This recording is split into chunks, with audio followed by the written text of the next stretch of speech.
नहमदु व नुसल्ली अला रसूलिहिल करीम अम्मा बाद। अस्सलामु अलैकुम व रहमतुल्लाहि व बरकातुहू। मैं जामिअतुस सालिहात लिल बनात कड़पा आंध्र प्रदेश की मुअल्लिमा नजमा बात कर रही हूँ। आजकल जो इस्लाम में चार शादियों का जो मसला छिड़ा है, हिंदू मजहब के लोग जो 4 शादियों के बारे में नुक्ताचीनी करते हैं, कहते हैं कि गलत है, औरतों पर जुल्म है, तो उसके सिलसिले में मैं कुछ कहना चाहती हूँ, मेरी राय का इजहार करना चाहती हूँ।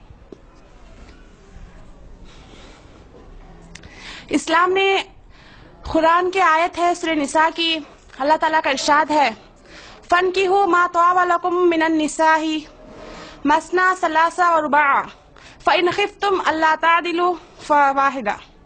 इस आयत का तर्जुमा यूं आता है, तुम औरतों में से उनसे निकाह करो जिनको तुम पसंद करते हो, 2-2, 3-3 या 4। अगर तुम को ये डर हो कि तुम उनके दरमियान इंसाफ नहीं कर पाओगे तो एक ही पर इक्तिफा कर दो। तो देखिए, इस आयत में अल्लाह ताला मुसलमान मर्दों से कह रहा है कि जो औरतें तुमको पसंद हो, तुम उनमें से 2 या 3 या 4 तक के तुम शादी करो, तुम निकाह करो। इसमें अल्लाह ताला इजाजत दे रहा है, ना कि हुक्म दे रहा है।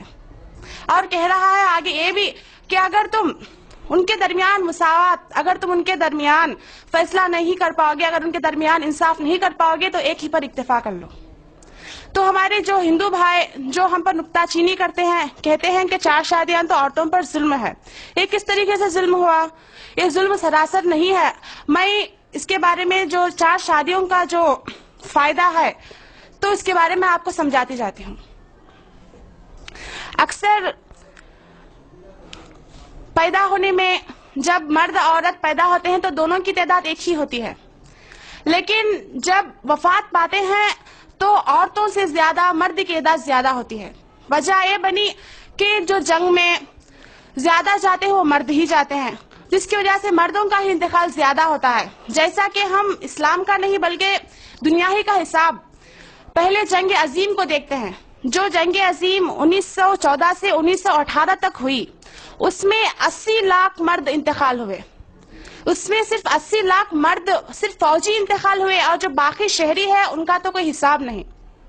और जो दूसरे जंग अजीम 1939 से 1945 तक हुई, उसमें 6.5 करोड़ मर्द जख्मी और माजूर हुए। तो अब इस जंग को कायम करने, इस जंग को कायद की जो कंट्री थी वो जर्मनी थी।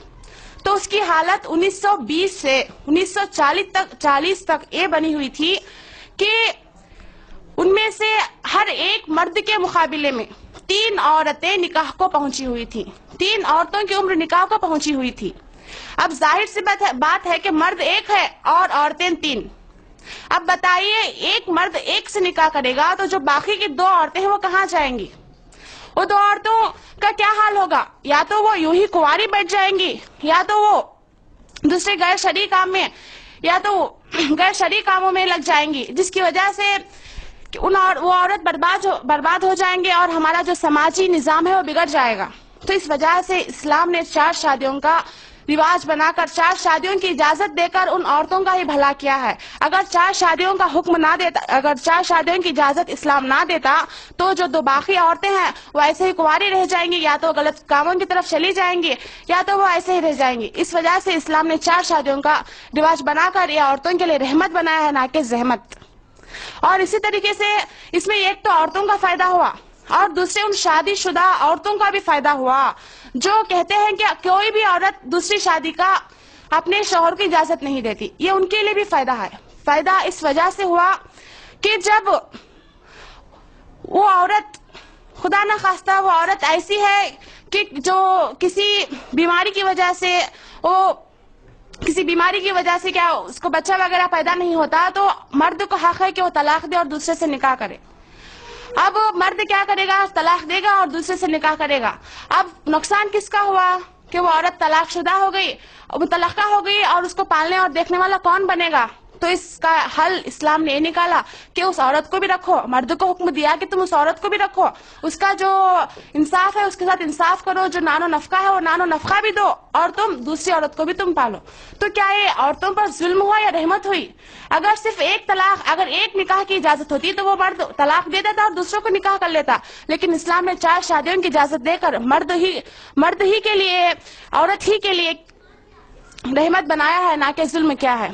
اور جو کہتے ہیں کہ 4 شادیاں صرف اسلام ہی میں ہے یا ظلم ہے، اگر ہم ہندو مذہب کے تاریخ کو دیکھتے ہیں تو ہمیں پتا چلتا ہے کہ ان کے مذہب میں بھی 4 شادیوں کا رواج تھا، 4 نہیں بلکہ کئی شادیوں کا رواج تھا۔ ان کے کتاب میں کہیں بھی ایسا نہیں ہے کہ تم صرف ایک شادی کرو، ایک سے زائد نہ کرو، کہیں بھی ایسا لکھا ہوا نہیں ہے۔ جیسے میں مثال کے طور پر رام چندر جی کے والد دشرت، جن کی 3 بیویاں تھیں، کوسلیہ، سمترا، کیکئی، اور پانڈو جی کی 2 بیویاں تھیں، اور کئی اور کرشنا جی کی تو کئی بیویاں تھیں۔ تو کیا اس بات سے ہم کو یہ پتا چلتا ہے کہ یہ جو تعدد ازدواج یعنی 4 شادیوں کا رواج جو اسلام عورتوں پر ظلم کر کے کہتی ہے، وہ صرف وہ ظلم نہیں ہے، بلکہ یہ